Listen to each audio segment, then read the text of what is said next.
안녕하세요. 올 가을에 결혼식을 올리려던 예신입니다. 하지만 제가 과거형으로 쓰는 이유는 이미 눈치채셨겠지만 파혼했어요. 파혼이라는 거 들어보기나 했었지 제 이야기가 될 줄은 꿈에도 생각지 못했는데 아무튼 사람 일이라는 게 참 마음처럼 되는 게 아니네요. 일단은 얘랑이라고 부르기는 싫고 그렇다고 이름을 부를 수는 없으니 편의상 남자친구라고 칭하겠습니다. 남자친구하고는 지금은 이직한 직장 상사의 소개로 만났어요. 사실 상사가 주선하는 소개팅이 좋아서 나가는 직원이 몇이나 될까요? 저도 마찬가지였습니다. 회식 자리에서 제가 무슨 말을 한 것도 아닌데 뜬금없이 저더러 제가 참 외로워 보인다며 자기 사촌동생이랑 닮아서 마음이 쓰인다나 어쩐다나. 솔직히 곱게 술이나 마시고 들어가시지 왜 나한테 저러시나. 쓸데없는 상사의 오지랖이 부담스럽고 짜증이 났던 게 사실이에요. 하지만 술자리에서 해대는 헛소리니 술 깨면 본인이 뭔 말을 했는지 기억도 못할 거다 싶었고 그래서 그냥 별말 않고 지나가려 했거든요. 그런데 이튿날 지난밤에 술은 분명히 다 깼을 텐데도 굳이 지나가는 저를 붙잡고는 자기가 소개팅을 해주겠다나요? 그리고는 제가 제대로 거절을 하기도 전에 사양 말고 만나보라 하는데 매일같이 마주쳐야 하는 상황이었으니 그렇게까지 말하는 상사의 면전에 대고 불편해서 싫습니다 하기가 쉬운 일은 아니었지요. 그리고 또 한편으론 내가 그 정도로 어디가 안 돼 보였나 싶은 게 그래서 그래 좋은 게 좋은 거다 생각하고 한번 만나나 보자 뭐 그렇게 나가게 된 자리였습니다. 남자친구는 얼굴이 동글동글하고 피부가 하얀 고생이라곤 하나도 안 해본 듯한 소위 새님 같은 얼굴을 하고 있었어요. 반면에 저는 일단 저부터가 운동도 좋아하고 소위 여름엔 바다로 겨울엔 산으로 떠나는 사람이었다 보니 본능적으로 이 남자랑 나랑은 안 맞겠구나 그런 느낌이 딱 오더라고요. 그런데 남자친구는 그런 제 마음을 전혀 눈치채지 못했던 건지 계속해서 자기 얘기만 해나가기 바빴습니다. 한마디로 자기 PR이 따로 없었죠. 대학교 졸업하고 중소기업을 잠깐 다니다가 회사 사정으로 하루아침에 백수가 되었고 이후로 이런 일은 두 번 다시 겪고 싶지 않아서 3년의 공부 끝에 9급 공무원이 되었다나요? 그리고 그때 저는 이미 남편에 대한 호기심이 바닥난 상황이었기에 아, 네, 그러셨군요를 적당히 섞어가며 대화에 임할 뿐이었네요. 하지만 그런 남편과 제가 의외의 곳에서 공통점을 발견했는데 그건 바로 둘 다 놀이공원을 좋아한다는 점이었어요. 사실 30이 넘어간 이후로는 같이 놀이공원 갈 친구들을 찾는 것부터가 쉬운 일이 아니었거든요. 그렇다고 혼자 가기도 그렇고 여담이지만 아닌 게 아니라 혼자서 놀이공원에 가본 적이 있는데 사실 대부분의 놀이기구들이 둘이 타거나 넷이 타거나 아무튼 짝수로 떨어지는 경우가 대부분이에요. 그러니 혼자인 저로서는 시쳇말로 꼽사리를 낄 수밖에 없었고 그럴 때마다 얼마나 불편하고 괜히 눈치까지 보여서는. 그래서 그 이후로는 놀이공원은 저에겐 말 그대로 그림의 떡이나 마찬가지였습니다. 그런데 남자친구가 그럼 앞으로 자기랑 가자고 하더라고요. 자기도 너무 가고 싶었는데 그동안 같이 갈 사람이 마땅치 않아서 못 가고 있었다면서 말이죠. 그렇게 한 가지 공통점을 발견하고 나니 그때부턴 대화가 비교적 무르르듯 이어져 가기 시작했습니다. 그리고 헤어질 땐 너무나 자연스럽게 다음 약속을 정하고 있는 저희의 모습을 볼 수 있었죠. 이후로 저희는 2년이란 시간을 사귀었고 사귀는 동안은 정말 웃음이 끊일 일이 없었어요. 평일엔 각자의 일로 바쁘다 보니 주말 중 하루를 온전히 같이 보내는 식으로 데이트를 했는데 사실 연애하면 만나서 하는 일들이 뻔하잖아요.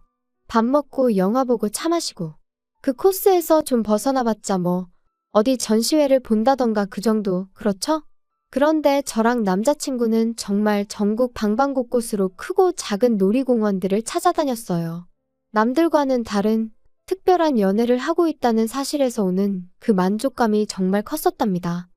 그런데 그렇게 잘 맞던 저희가 결국 이렇게 파혼의 길을 걷게 된 건 바로 어머님 때문이에요. 물론 누군가는 시어머니 될 사람만 문제였겠냐, 네 남자친구도 문제였을 거라고 말할 테고 저도 그 말을 딱히 부정할 생각은 없지만요. 말 그대로 어머님의 말도 안 되는 억지를 남자친구가 중간에서 제대로 컷만 해줬어도 제가 파혼까지 생각지는 않았을 테니까요. 하지만 피는 물보다 진하다더니 아니 그 부모의 그 자식이라더니 결국 남자친구도 어머님하고 별반 다를 게 없었던 거죠. 남자친구에게 프로포즈를 받고 제가 그러자 하면서 본격적으로 결혼 이야기가 오가기 시작했어요. 그리고 연애하는 동안에는 민감한 주제 같아서 묻기가 어려웠지만 결혼 이야기를 하려면 더는 피하는 게 능사는 아니겠다 싶어서 제가 먼저 제 재정 상황을 오픈했습니다. 오빠, 우리 이제 돈 이야기를 좀 해야 될 것 같은데, 그치? 일단 내 얘기 먼저 할게. 나는 직장 생활하면서 모아둔 돈은 8천 정도 있고, 연봉은 작년에 연봉 협상에서 5천 조금 넘어. 그리고 부모님께서 아마 얼마 정도는 도와주실 것 같긴 한데, 그게 얼마나 될지는 모르겠네. 오빠는 어때? 보라가 생각보다 돈을 많이 모아놨구나. 근데 연봉이 5천이면 너가 지금 직장 생활 8년 차라며. 네 업계 내에서 좀 적은 거 아닌가? 작년에 연봉 협상할 때 잘 좀 하지 그랬어? 글쎄, 난 내가 적게 받는다고 생각해 본 적은 없는데. 하긴 돈이야 많으면 많을수록 좋은 거니까. 근데 오빠, 딴소리 하지 말고 오빠 얘기 좀 해봐. 어때? 오빤 좀 모아놓은 거 있어? 하지만 결정적인 타이밍에 남자친구는 전화가 걸려왔다는 둥, 화장실 좀 다녀오겠다는 둥 말 같지도 않은 핑계를 대기 일쑤였고 그렇게 어물쩍 얼렁뚱땅 무려 2주라는 시간이 흘러갔어요. 그래서 더는 안 되겠다 싶어서 제가 한 번은 좀 짜증을 냈습니다. 결혼을 하자고 한 건 오빠인데 왜 이렇게 딴소리만 하느냐고. 좀 진지할 수 없겠냐고요. 그리고 그제서야 남자친구가 씁쓸한 얼굴로 꺼내는 말이 너도 알다시피 내가 공무원 된 지 몇 년 안 됐잖아. 그리고 공무원 하기 전에는 공부한답시고 어머니 돈을 가져다 썼었고. 그래서 내가 공무원 되고 나서는 어머니한테 돈을 좀 챙겨드렸어. 그러다 보니까 돈을 많이 못 모은 게 사실이고 미안해. 너 볼 낯이 없어서 내가 말을 못했어. 그런 사정이 있었으면 처음부터 솔직하게 말하지 그랬어. 근데 그럼 그래서 얼마나 있다는 건데? 난 오빠가 결혼하자고 해서 어느 정도 준비가 되어 있는 줄 알았거든. 나 2천만 원 있어. 그리고 지금 사는 집 보증금 1,000만 원 있고. 어머니가 얼마나 보태주실 수 있으실지는 모르겠다. 전에 지나가는 말로 도와주실 거라고 하시긴 하셨는데 제대로 얘기는 안 해봤거든. 그럼 일단 어머님하고 얘기를 좀 해봐. 나도 우리 부모님하고 얘기를 해볼 테니까. 그리고 며칠 뒤 남자친구와 카페에서 만났는데 남자친구 표정이 썩 좋지가 않았어요. 그리고 직감적으로 결혼에 있어서 어머님하고 뭔가 얘기가 잘 안 풀렸구나 싶었죠. 하지만 먼저 아는 체를 하기도 그렇고 그래서 남자친구가 먼저 말문을 열기까지 커피만 홀짝이며 기다리고 있었습니다. 그리고 그렇게 기다린 지 얼마나 흘렀을까. 남자친구가 대뜸 미안하다 하더니 아무래도 어머님한테 도움을 받기는 어려울 것 같다고 하더라고요. 어머님이 남자친구가 저랑 결혼하는 대로 당신은 귀농을 하시겠다며 고향으로 내려가시겠다 하셨다는 겁니다. 참고로 어머님 고향은 배를 타고 들어가야 하는 섬이고 그렇다고 거기에 친정 식구들이 남아 계신 것도 아니었는데 말이죠. 하지만 그런 어머님의 선택에 있어서 가타부타 논하기 전에 아무리 그래도 그렇지 하나뿐인 아들이 장가를 간다는데 그걸 나 몰라라 하신다는 게 솔직히 저로서는 납득하기도 어렵고 황당하기까지 하더라고요. 그리고 저는 그만 저도 모르게 한숨을 내쉬고 말았어요. 그리고는 곤란하게 되었네 한마디를 내뱉었는데 남자친구가 갑자기 제 앞에서 눈물을 흘리기 시작했습니다. 자기가 정말 미안하다면서 이럴 줄 알았으면 그렇게 프로포즈를 하고 그러는 게 아니었는데 자기가 경솔했네 어쩌네 그러더라고요. 그리고 그렇게 우는 남자친구를 보고 있으니 괜히 내가 스트레스를 준 건 아닌지 제가 다 미안해지더라니까요. 남자친구한테는 오빠 잘못이 아니다 괜찮다 했지만 집에 돌아온 제 속도 말이 아니었어요. 얼마나 대단한 집의 딸로 자란 건 아니었어도 나름대로 남부럽지 않게 자랐거든요. 그리고 저도 나이가 나이였던 만큼 나름대로 보고 들은 게 있었죠. 아무리 세상이 달라져서 남자가 집을 해오는 일은 흔치 않다 했지만 그래도 다들 나름대로 받을 건 받고 가던데 허심탄회하게 털어놓자면 정말 여러 가지로 마음이 복잡했어요. 제 자신이 속물인가 싶으면서도 한편으론 나도 사람이고 여잔데 바랄 수도 있는 거지 합리화도 해봤다가 하지만 어떤 식으로 생각해도 스스로 답을 내릴 수가 없었기에 결국 저는 친정부모님께 모든 상황을 있는 그대로 이실직고하였습니다. 남자친구는 홀어머니이신데 결혼을 하게 되더라도 아무런 지원도 받을 수 없는 상황인 것 같다고 말이에요. 그리고 아니나 다를까 저희 부모님은 눈앞이 깜깜하다 하시며 조심스레 이쯤에서 헤어지는 게 어떻겠냐. 남의 집 기둥은 뽑아오는 게 아니다 그러시대요? 솔직히 부모님 말씀이 어디 하나 틀리지 않았다는 건 저도 잘 알고 있었어요. 저를 걱정하고 생각해서 해주시는 말씀인 것도 알고 있었고요. 하지만 한편으로는 그래도 저희 부모님은 다른 사람들과는 달랐으면 했었나 봅니다. 괜찮다고, 우리가 다 책임져 줄 테니 걱정 마라 뭐 그런 걸 기대했던 건지도 모르겠네요. 그리고 그 마음이 너무한다는 볼멘 소리로 튀어나갔던 거죠. 돈이 전부냐? 사람의 내면을 봐주셔야 하는 거 아니냐? 아직 오빠를 한번 제대로 만나보신 적도 없지 않으시냐? 지금 생각해보면 뭐 한다고 그렇게 부모님 가슴에 상처를 냈는지. 그리고 결국 자식 이기는 부모 없다고 저희 부모님께서는 그럼 일단 오빠를 한번 만나보겠다 하셨어요. 제 말대로 사람 됨됨이를 직접 보고 판단하시겠다고요. 그래서 바로 그 주 주말 자리가 만들어졌습니다. 남자친구는 저와 처음 만나던 날보다 몇 배는 더 긴장이 된다며 청심환까지 챙겨 먹고 저희 집에 왔어요. 나름대로 저희 어머니한테 드릴 꽃바구니에 아버지께 드릴 홍삼 세트도 사서 말이에요. 그리고 그런 남자친구의 모습에 저는 나름대로 좀 안도를 했지요. 웃는 얼굴에 침 못 뱉는다고 저렇게까지 해왔는데 좋게 봐주시겠지 그런 기대가 있었달까요? 그리고 아니나 다를까 친정어머니는 안 보고 싶다 불편하다 하셨지만 막상 점심상은 말 그대로 상다리가 부러질 만큼 한상 가득 차려주셨고 남자친구는 이 정도의 환대는 기대도 안 했었다며 입이 귀에 걸렸더라고요. 아무튼 전반적으로 식사가 끝날 때까진 분위기가 화기애애하니 무척이나 좋았습니다.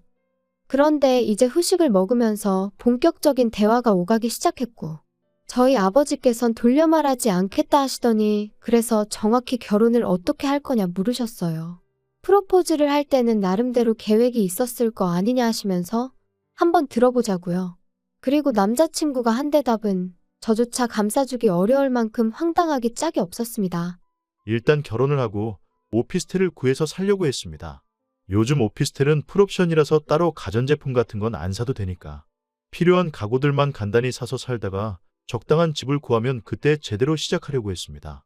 그게 단가? 그게 자네가 생각하는 앞으로의 계획이었나? 나머지는 차차 보라랑 상의해가며 정하려고 했습니다.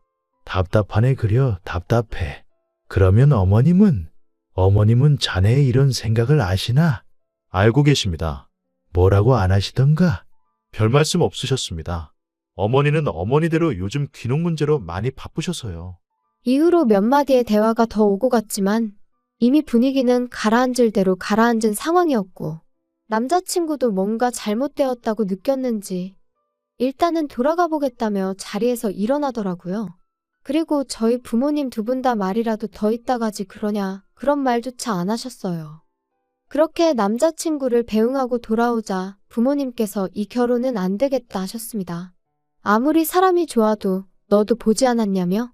저렇게 생각도 없고 계획도 두리뭉실한 사람한테 저를 어떻게 보내냐고 절대로 안 된다 그러시더라고요. 그리고 저도 그런 부모님한테 더는 대들 수도 없었어요.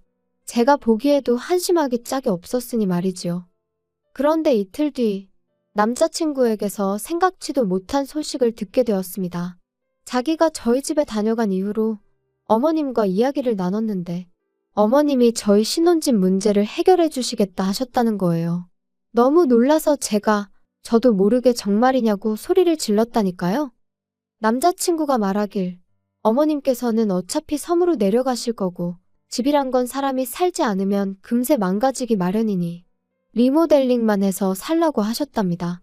그 리모델링 비용이 대략 4천이 넘었기에 솔직히 좀 당황스럽긴 했지만 아무튼 그때는 그래도 그런 걱정보다는 당장 저희 부모님을 다시 한번 설득해 볼 수 있겠다는 생각뿐이었어요. 그래서 퇴근하자마자 불이 나게 집으로 향했지요. 그리고 제 예상대로 친정부모님께선 제 이야기를 들으시곤 잘됐다며 무척 기뻐하셨어요. 하지만 한편으론 갑자기 남자친구 어머님이 태도를 달리하신 데는 분명 이유가 있을 거라며 그 이유가 뭔지 남자친구에게 제대로 물어보라고 하셨습니다. 저는 부모님의 걱정이 좀 과한 거 아닌가 싶었지만 돌다리도 두들겨보고 건너라는 옛말처럼 확실히 해둬서 나쁠 건 없다 싶었기에 알겠다고 했고요. 그런데 며칠 뒤 남자친구 어머님을 처음 뵙는 자리에서 저는 생각지도 못한 사실을 알게 되었습니다. 그래, 부모님께서 결혼하는 거 허락하셨다고? 네, 어머님 덕분에 허락받았어요. 정말 감사합니다. 그래, 이 집이 내가 안 고치고 살아서 좀 낡아서 그렇지. 싹 고쳐놓으면 웬만한 아파트 못지 않을 거다. 여기가 내가 알아보니까 보통 전세로 들어오려면 2억 5천은 줘야 된다더라고. 그러니까요. 정말 감사해요. 뭐 말로는 가을쯤 식을 올렸으면 한다면서? 그럼 내가 너희 식 올리는 거에 맞춰서 내려가야겠네. 그러니까 아들, 차질 없이 돈을 준비해줘야 한다. 그건 나중에 얘기해요, 어머니. 잠깐만, 무슨 돈? 돈 이야기면 이제 나도 알아야 하지 않을까? 어머님, 그게 무슨 소리예요? 니들 둘 다 반응이 왜 이러니? 참나, 전세금 줘야 할 거 아냐? 전세금이라니 그게 무슨 말씀이신지. 어머님 내려가서 사신다는 그 섬, 거기에 전세 구하시는 거예요? 오빠가 도와드리기로 했어? 아니, 쟤는 왜 아까부터 뚱딴지 같은 소리를 한다니? 이 집 너희가 들어와서 살 거잖아. 그러면 나한테 전세금을 줘야 할 거 아니냐? 네, 정말요? 저는 어머님이 그냥 저희 들어와서 살라고 하신 줄 알았어요. 오빠가 그렇게 말했잖아. 어머님이 우리 들어와서 살라고 하셨다고. 아니, 그러니까 그게 맞긴 맞잖아. 들어와서 살라고 하셨으니까. 전세니 뭐니 그런 이야기는 없었잖아. 우리가 드릴 돈이 어딨어. 왜 없어? 우리 둘이 모아둔 돈하고 너희 부모님이 좀 도와주신다며. 그게 어머님한테 전세금으로 드리라는 뜻은 아니지. 그리고 어머님 그러면 저희 이 집 살다가 이사 나간다고 하면 전세금 돌려주시는 거죠? 어머님 말씀대로 전세니까. 그거야 뭐 상황 봐서 줄 수 있으면 주겠지. 그게 무슨 말씀이세요? 확실하게 말씀해 주셔야죠. 야, 너도 생각을 해봐라. 내가 너희한테 그 전세금 받아서 귀농 정착금으로 쓰고 어쩌고 하면 솔직히 얼마나 남겠니? 그래도 뭐 너희 나갈 때 새로운 세입자만 구해진다고 하면 뭐 그 사람한테 받아서 주면 되기야 하겠다만 아무튼 그런 건 나중 일이니 지금 왈가왈부할 필요는 없잖니?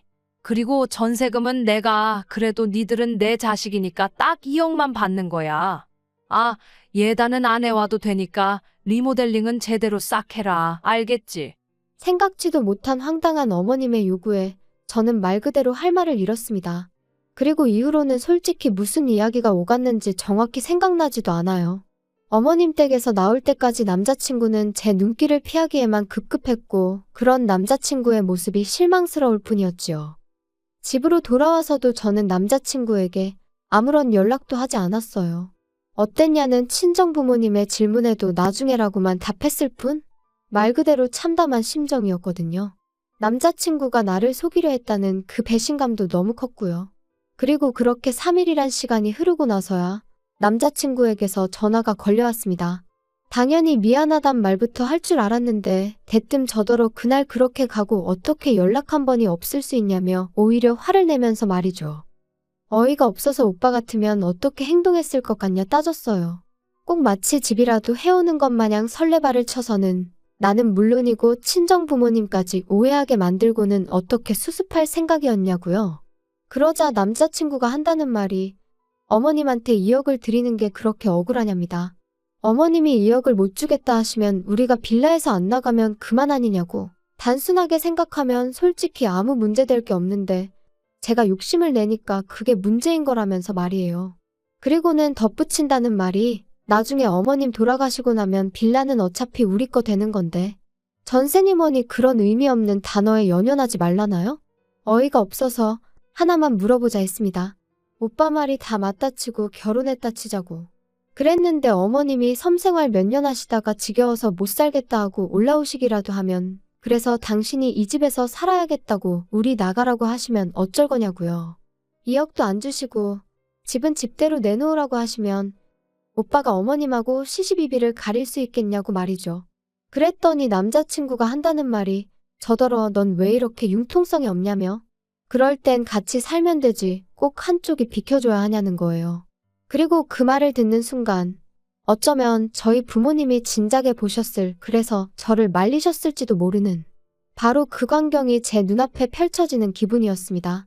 저희 부모님 돈을 말 그대로 처바른 속만 번지르르 한 좁디 좁은 빌라에서 어머님과 남편에게 시달리는 제 모습을 말이죠. 그리고 눈앞에 그 광경이 펼쳐지기가 무섭게 저는 뒤통수를 망치로 세게 맞은 듯 했습니다. 제가 제 스스로 불구덩이로 들어가려 했다는 걸 깨달았으니까요. 그날 밤, 저는 남자친구에게 이별을 고했어요. 다른 건 하나도 안 보고 오빠 한 사람만 보려고 했는데, 오빠는 나 말고 어머님도 봐야 하고, 아니 어머님부터 챙겨야 할 것 같다고. 그리고 나는 그런 꼴을 이해해가며 살 만큼 마음이 넓은 사람이 아니니 헤어지자고요. 솔직히 말해서 넌 결혼 준비가 안 된 자식이니까 결혼 준비부터 제대로 해놓고 여자를 찾아라. 아주 단도직입적으로 쏘아붙이고 싶은 마음도 없던 건 아니었어요. 하지만 제 나름대로 성숙한 이별을 해보려고 했습니다. 그래야 적어도 남자친구와 만나온 2년 좀 넘는 시간이 허무하게 끝나지 않을 것 같았거든요. 하지만 남자친구는 끝까지 그런 제 작은 바람 하나 제대로 들어주지 못했습니다. 저더러 이제 보니 돈밖에 모르는 X였다면서 저 같은 속물은 처음 봤다고.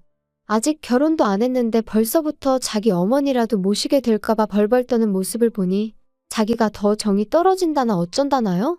그 정도 눈치는 있으니 어디 가서 밥은 안 굶겠네. 저도 나중엔 너무 열받아서 저렇게 답장하고 차단해버렸네요. 여기까지가 어디 가서 말하기도 민망한 제 파혼 이야기예요. 그리고 처음엔 솔직히 다른 사람 탓도 많이 했어요. 소개해준 상사를 탓한 건 물론이고 남자친구와 함께 갈 만한 놀이공원을 추천해준 익명의 사람들까지 말이에요. 그런데 요즘 곰곰이 생각해보니까 결국 제가 사람 보는 눈이 없던 게 문제였다 싶대요. 그래서 앞으로는 당분간은 그럴 생각이 없긴 하지만 그래도 만약에 누군가랑 인연이 닿게 된다면 전보단 곱절로 배에 배로 주의하려고 합니다. 그리고 또 이런 말은 어떻게 들릴지 조심스럽지만 왜 어른들이 결혼할 때는 좋아하는 마음 하나만 보는 게 아니라고 하는 건지 이번 기회를 통해서 정말 절절히 배웠거든요. 어른들 말씀에는 정말이지 늘 지혜와 경험이 녹아있는 것 같아요. 아무튼 저에게 만약 또 한 번의 기회가 허락된다면 여러모로 저랑 비슷한 사람을 만날 수 있길 바랄 뿐입니다.